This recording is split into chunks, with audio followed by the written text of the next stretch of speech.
We're live. There's probably like 30 seconds of me just looking down at the computer screen, hoping to get the confirmation that we're live.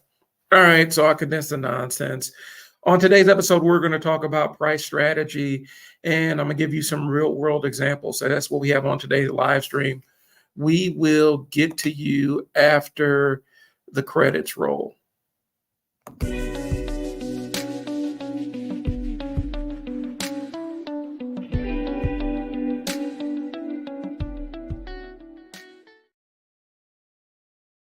Look, so y'all, before we commence with all the festivities, and I don't have a heck of a whole lot of time, so I'm gonna try to keep this brief.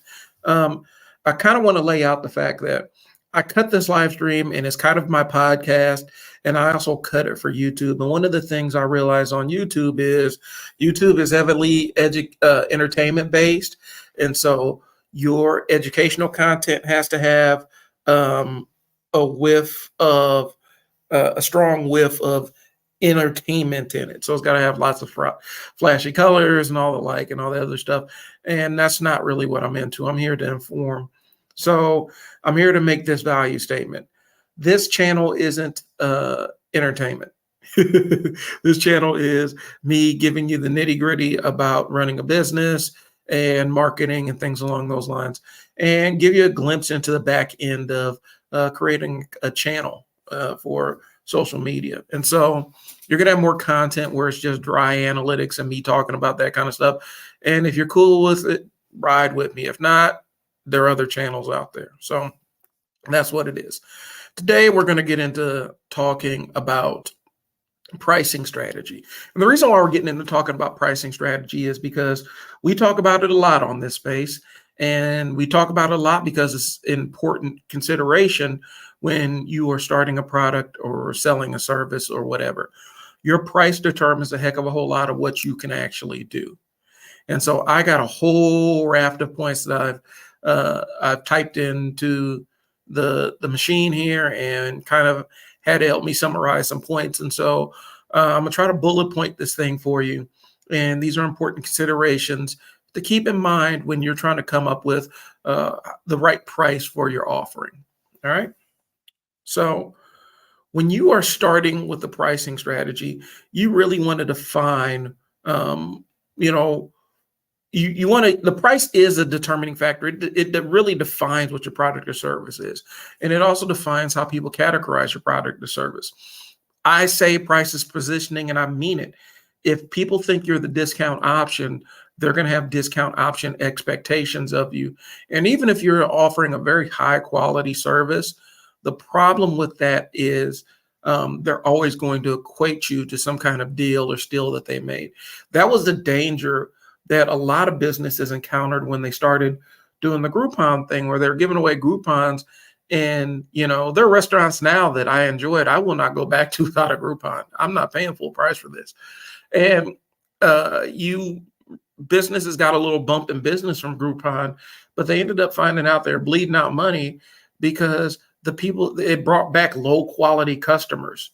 And that's the problem with services like that. That's the problem when you lead with a discount, where people instantly automatically see you as a discount option.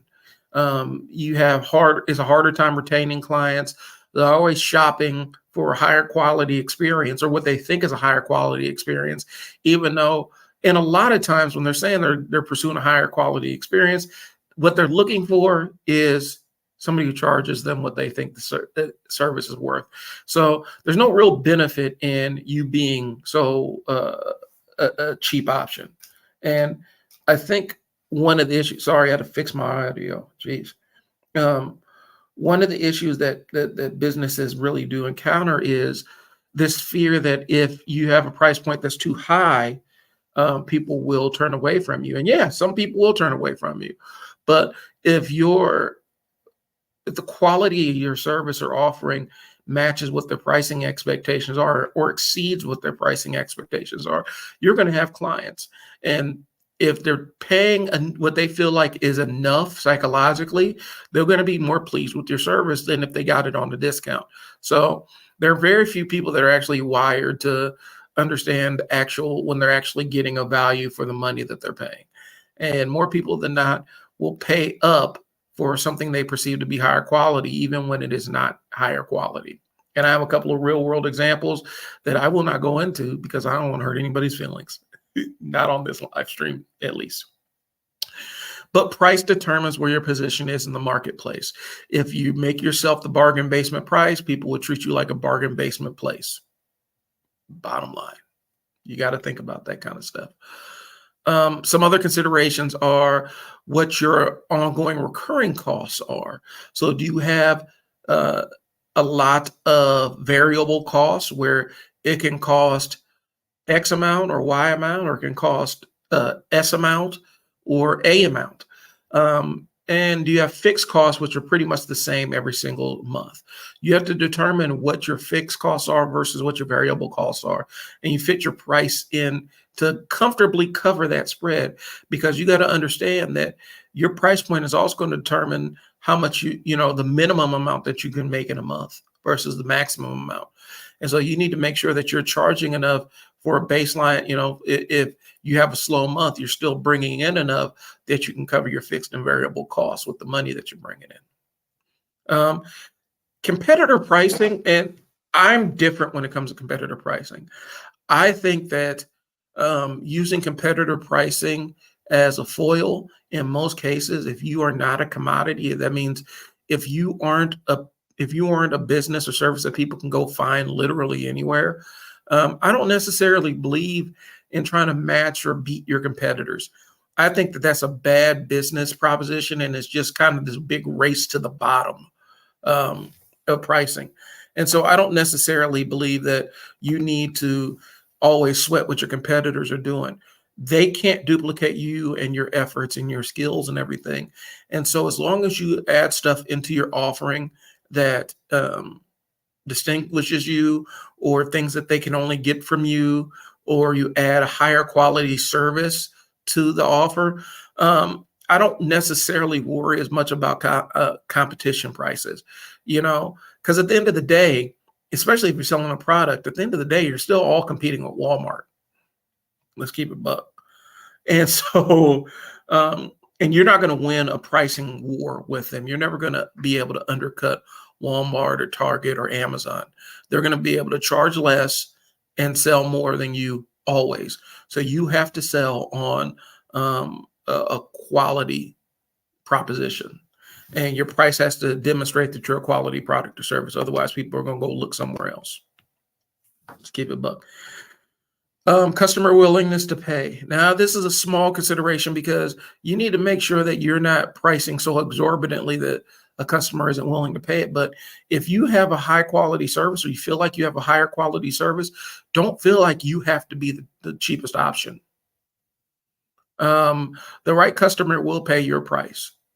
But if you keep finding the fact that your customers are not the right customer, then you need to go back to and figure out what your marketing strategy is and what message you're bringing, what message is bringing people to you, because it's not bringing the right customer to you. And that's a big thing. You need to make sure that your marketing message aligns and is bringing the correct person to you, because when you are getting the right client for your product or service, the price piece isn't that huge of an issue. I'm not saying gouge people. I don't want you to go out there and absolutely gouge people, but I do want you to get what you're worth, especially if you're in the creative space, because creators are typically the ones that we're critical of our own work. I'm saying they are, like, I'm not in that space. We're critical of our own work, and we tend to undervalue what our offering and what our experiences are. And so it's very difficult for us to stand on our square and say, no, this is my price. I know specifically, like for videography and stuff, in this conversation I just had, people think, well, my camera, my phone can do X, Y, and Z, so I don't need a photographer, or I don't need a videographer. Well, can your phone teach you to edit? Can it teach you to color correct? Can it teach you to adjust the sound? Like, there's a lot of other aspects of it. Can it teach you framing and the 180 shutter rule and all these other things that are considerations that people who have experience in the field know, And can your cameras teach you how to tell a story with your video or photo? If it can't do it, then you probably need to pay a professional to do it. But the reality is, you need to make sure that, especially as a creative person, but anybody with a business, make sure that you're not allowing your personal judgments on yourself to impact what your value is. You have to shut off the consumer part of your brain and focus on I'm the owner part of the brain. And those are two different considerations. What you would pay as a consumer isn't necessarily what you should charge as an owner, because as the owner, you're aware of all the overhead costs that it takes to make that thing valuable or give it quality. So, and then we're going to look at economies, seasonal demand, and a lot of other things that play into price strategy. Listen, you need to set your price strategy up so that you make enough in your on seasons that your off seasons don't sting as much. And if you're not charging enough in the on season, you're going to hurt in the off season. That's just kind of how it flows, bro. So you need to make sure that you're covering slow periods by charging enough during your periods when you have business. And a lot of times, the only time you figure that stuff out, and I'll be honest with you, the only time you figure that stuff out is that comes from testing, and that comes from being in your business and monitoring your financials and knowing this is when things are moving fast, this is when things are moving slow, and picking your place in there. Because, I think the biggest issue is, especially when you're dealing with something seasonal, people think that there's a cap on how much they're supposed to make, and they enforce that cap upon themselves, and they're not planning for, well, when things slow down, we're still going to need cash reserves. And so it's understanding that, if there are boom and bust seasons, then during the boom season, you need to be charging as much as you can get away with for your service without driving your clients away. That's just it. So that's a lot of words for make sure you're charging enough. All right. So there are lots of different pricing strategies. I'm not going to get into all of the gory details with all the different price strategies, but I'll kind of give an overview of them and then kind of give you a quick synopsis of what I think. So we have cost plus pricing. That's adding a markup to the cost of a product. That's one of the ones that you see commonly. And I know we get into it like, oh, those shoes only cost 5 cents to make, and they're selling them for $350. I get that. I understand how insidious that is. But at the end of the day, the cost of a product isn't just the cost of the materials of that product. There's a whole list of costs about manufacturing, shipping, landing that product, paying for shelf space, and other things that you need to worry about that go into the price of that final cost of a product. Services, you have overhead expenses, you got building to pay for, you got rent to pay, insurance, staff fees, and salary, and things along those lines. So there's a lot of costs that you got to consider when you're selling a product. And yeah, people can offer, like Walmart can offer rock bottom pricing, because the reality is they make so much money. And to be quite honest with you, they're not exactly known as fantastic. They're not exactly known as, I hate to say this, they're not exactly known. Well, I don't really hate to say it because it's the truth. They're not exactly known for taking care of their workforce. And so, yeah, it's a big cost for them, but that's not the priority on their brain. And so that's something that doesn't necessarily always get factored into the price consideration. They want to make sure that they're paying enough to keep staff, but they don't really care if it's great for their staff to be there. And that's the sad reality of when you're dealing with a corporate thing. But the markup is important, and it's a necessary piece. You can't sell if you bought this. This water bottle I have. You bought this water bottle at the cost it costs to create and produce it. You're probably paying like maybe a couple of pennies, but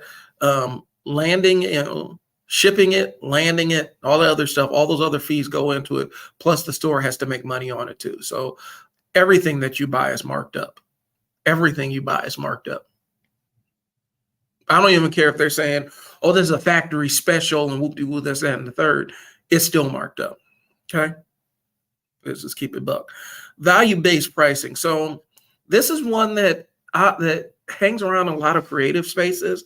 A lot of consultants try to run with this one. I've even played around with it. And here's the reality. It sounds really great on paper. It really does. And there's some people that have been able to completely pull off their model and make it value-based. Value-based is how much perceived value the end customer is getting.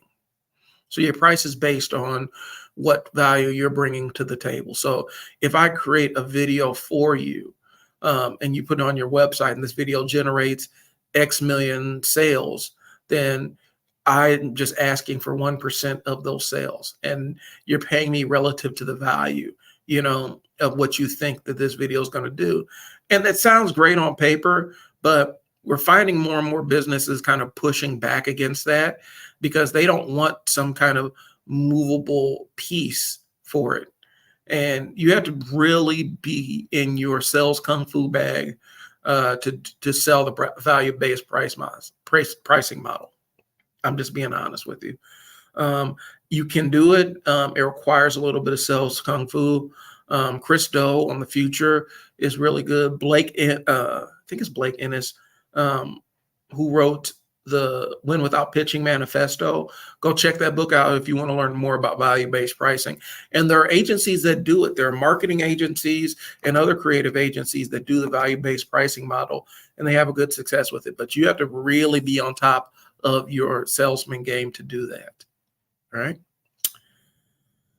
Penetration pricing, that's setting a low price to enter competitive marketing and raise it later. That is a highway to hell as far as I'm concerned. Coming in, there's no distinct advantage unless you have something proprietary where you're the only person that's able to do it. I don't necessarily buy into that piece of it. There are ways to implement it, but it requires a degree of skill to do it. And entering at a low price and raising it later is a difficult game, because what you have to do is enter at a low price and then prove that your value outstrips what they can get at the similar price point, and then raise your price point at a higher point. And that's hard once you get people that are used to paying X amount and then all of a sudden it's Z amount. That's hard to get people to stay on board, especially when you have competitors that are offering similar products. It's not the easiest thing. Skimming prices, setting a high price on a new product and skim maximum revenue. Now, I've seen people have a lot of success with that one, where they're like, hey, man, if I set my price point high enough, we don't need to sell a heck of a whole lot of these things. We have a lot of money to dump into the marketing of these things so that when we catch a whale, we can absolutely convert that whale. And so we're not trying to sell a heck of a whole lot of these things, but a lot of our money goes into market research and marketing and really making sure that this thing is worth every penny that they're paying for it, so that when we do get a high value customer, they're happy with the product and they'll be willing to pay again for that same service in the future at this super high rate. Psychological pricing. There's setting, and I'm guilty of it. My wife absolutely hates the fact that I do this. Looking at the numbers, the specific numbers you're using. I know what I've seen, Walmart use numbers that end in 63 or 67. You'll find a lot of things for something, $100 or $99.99. There's psychological principles that haven't really been fully researched. It's just kind of general research about what these price points actually do in terms of conversions. And so there's a lot of research on it. A lot of it is specious or dubious. Gamble at your own risk with that one. But that's why you see a lot of things at these odd price points, to be honest with you. 99 cents, where it's like, it's $10.99. Well, why isn't it 11? Because for whatever reason, people will pay more readily pay for $10.99 than something that's $11. That's the thinking behind it. And then dynamic pricing, where you price based on market demands. And you're going to find that in a lot of people that have to deal with suppliers and things like that, where you have to adjust your price relative to what they're charging you. Otherwise, you'll be out of business. And that's a tough game. You know, people that are in like home expenses or home improvement things or HVAC or roofing or fences and stuff like that, where there's this cost for materials that escalates at different points in the year. And so instantly the quote that they make to you in 1 month is only good for about 2 weeks. And then you got to go get a new quote because the price doesn't change. And so that's a very difficult place to be, especially when you're dealing with those kind of products and services, which are kind of bundled together. So we're going to talk about some real world examples of pricing strategies. And the one that's most top, because this is the one I just most recently spoke about. We're going to talk about the Planet Fitness pricing model and what signal the Planet Fitness pricing model sends to its clients.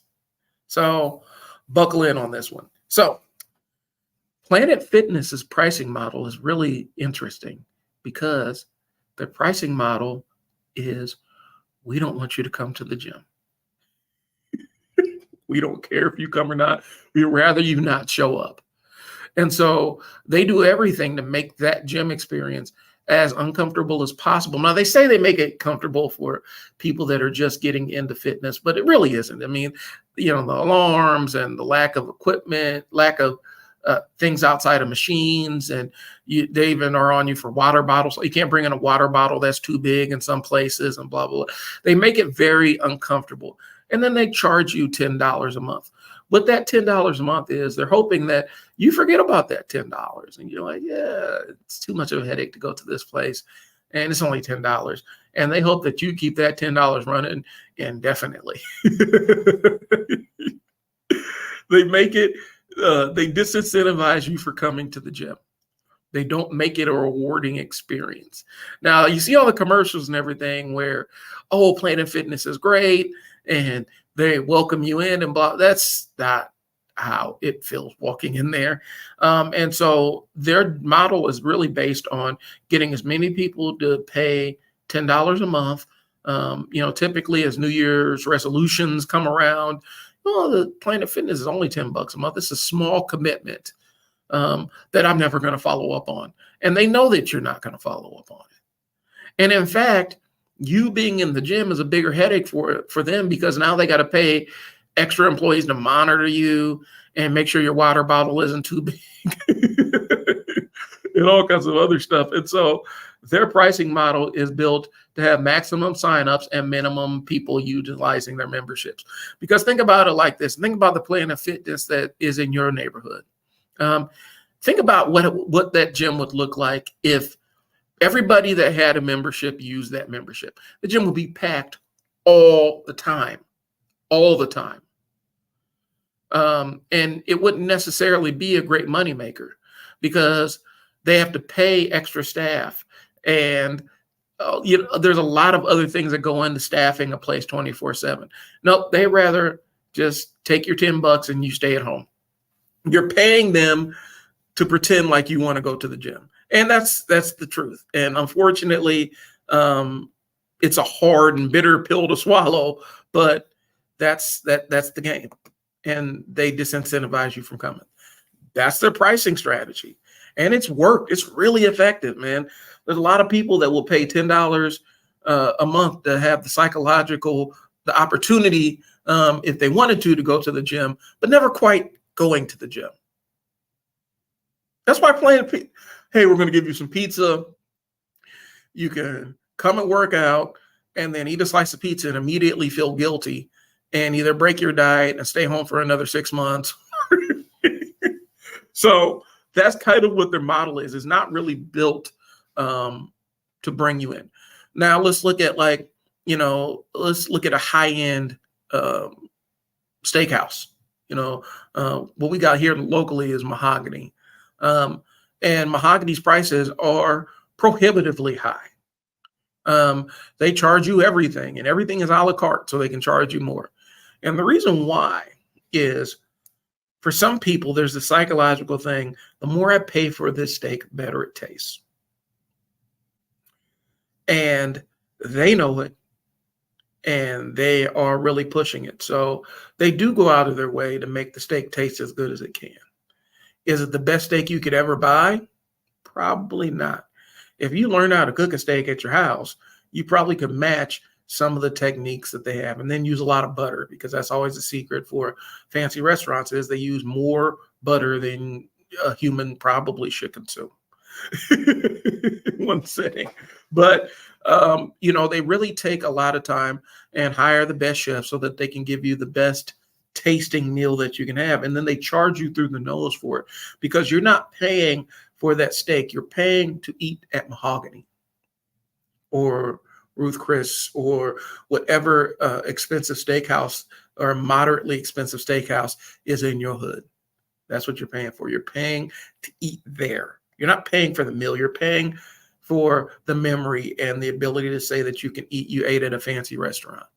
And so they can charge more for the experience, and it disconnects you from the actual, well, the steak doesn't really cost anywhere near this much.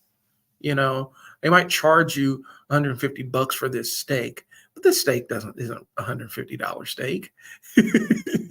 It's not cheap, but it's not this steak doesn't in and of itself cost $150. And if you took that $150, you probably could cook a steak dinner for 4 people with sides and all that other stuff and still have a little bit of money to spare. But you don't want to do that. You want to go out and see and be seen. It's the bar pricing strategy where, a bar could sell you a shot. And I think Fat Joe is the one that put this over, which is a weird place to get this information from.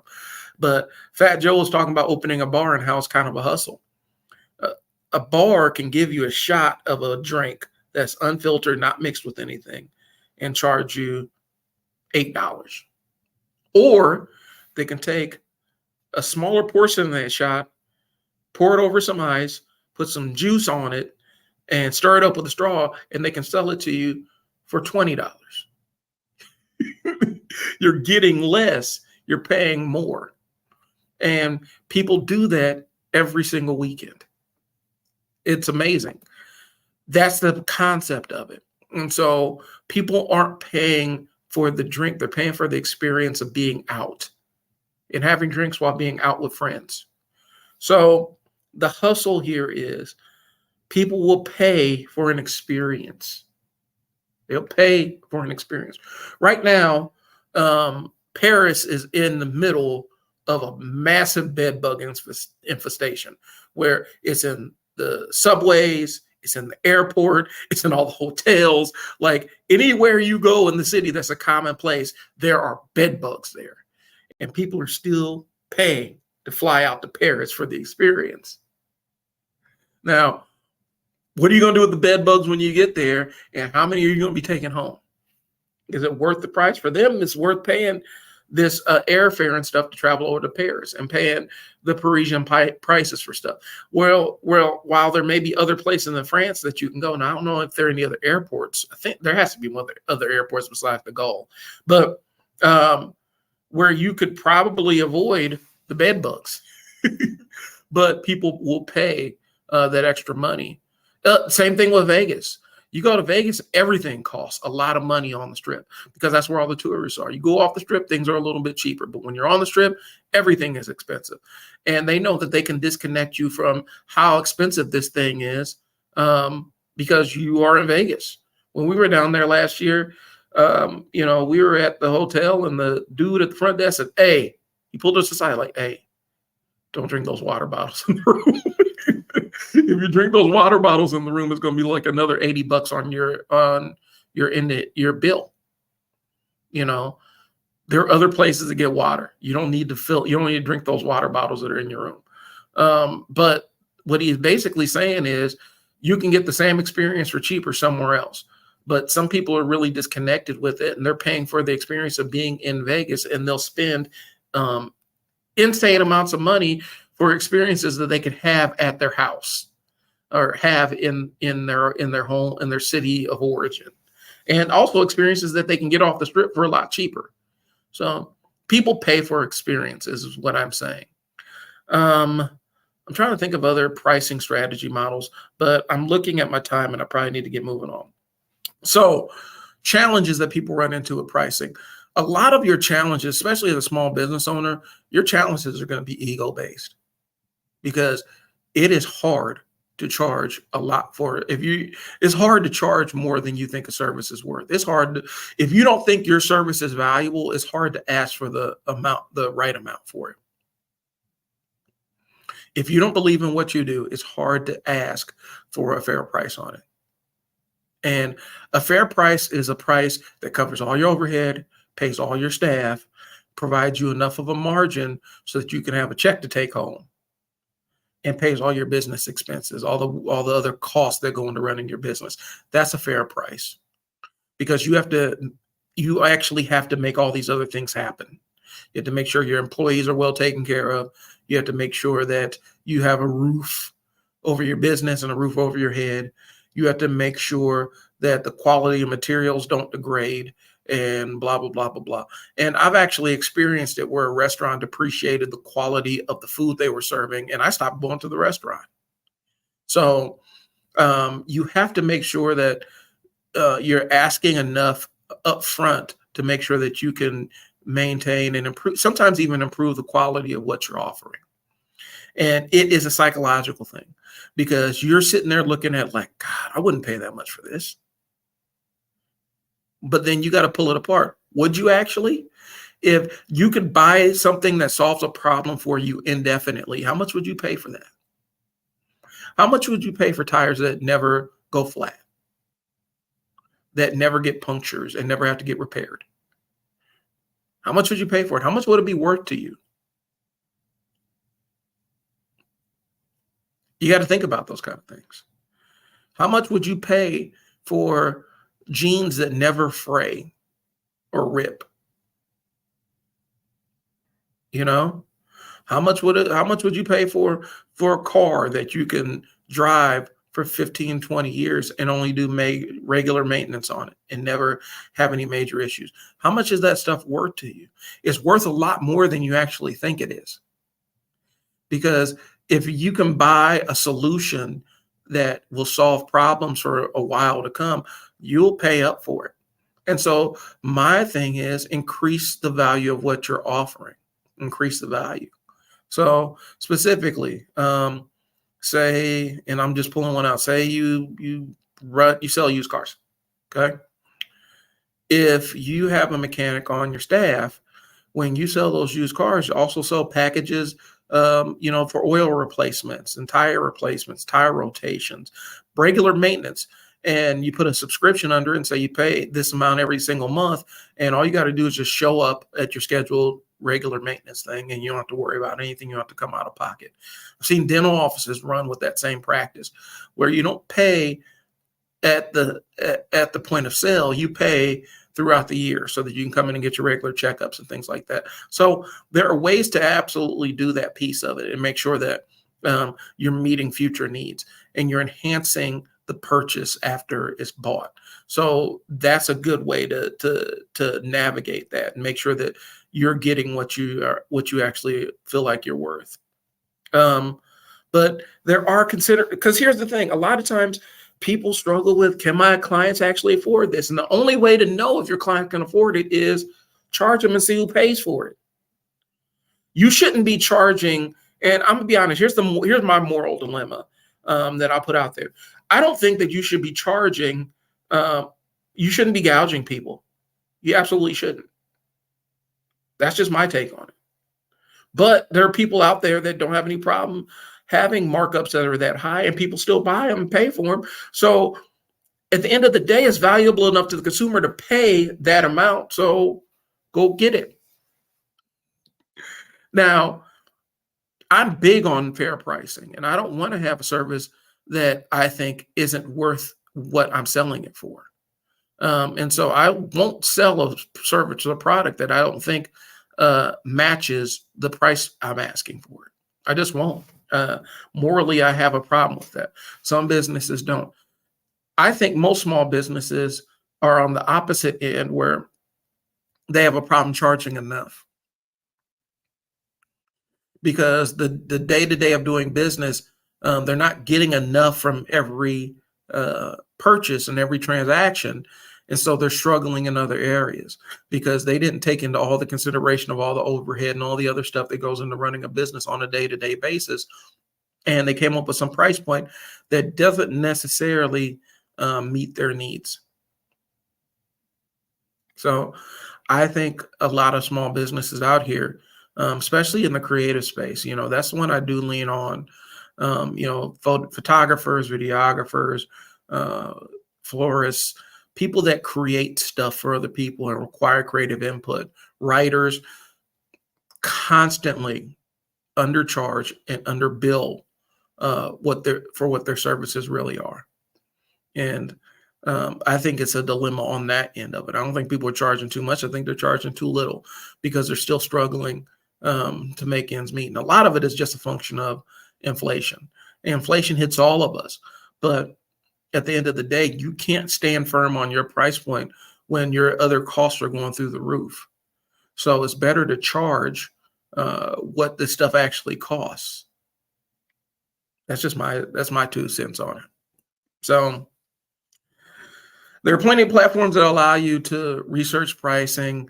I don't necessarily like using your competitors' pricing to frame what your pricing is. I think you offer a higher quality version of what your competitor is selling and then sell on that. So I don't like the anchoring principle, anchoring yourself to a price of what other people are charging. And I also don't believe in, well, this person's charging $99. I can come in at $89 and poach all their customers. No, you're not. It's not going to work. What you're going to do is get a bunch of customers that you can't stand because the only reason they came to you, literally the only reason they came to you is because you are the cheapest option.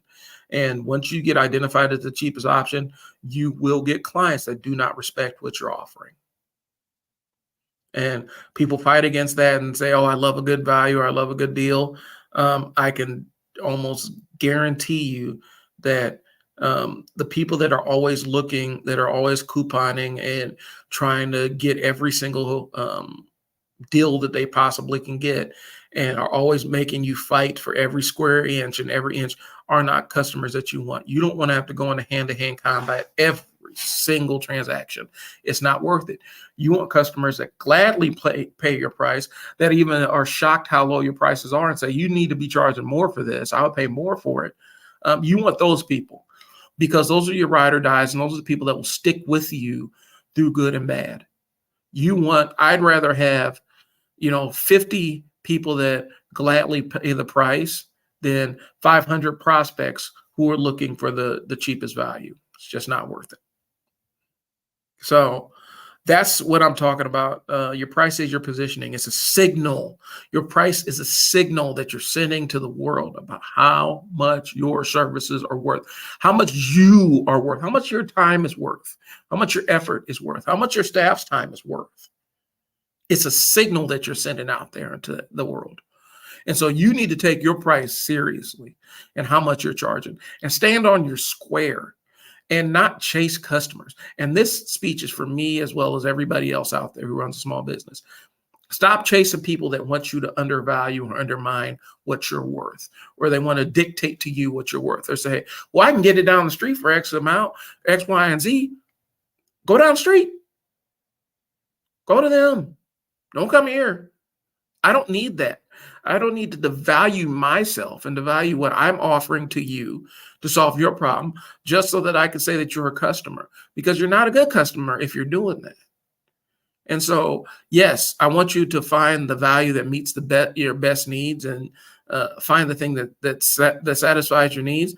And sometimes your needs are a lower cost. So if you need a lower price and I can't meet that need, then you can go somewhere else. That's what it is. But if I can meet your need and the price is right, then we can do business. And I'll be glad to do that business every single day of the week. But business owners, stand on your square. Your price is your signal.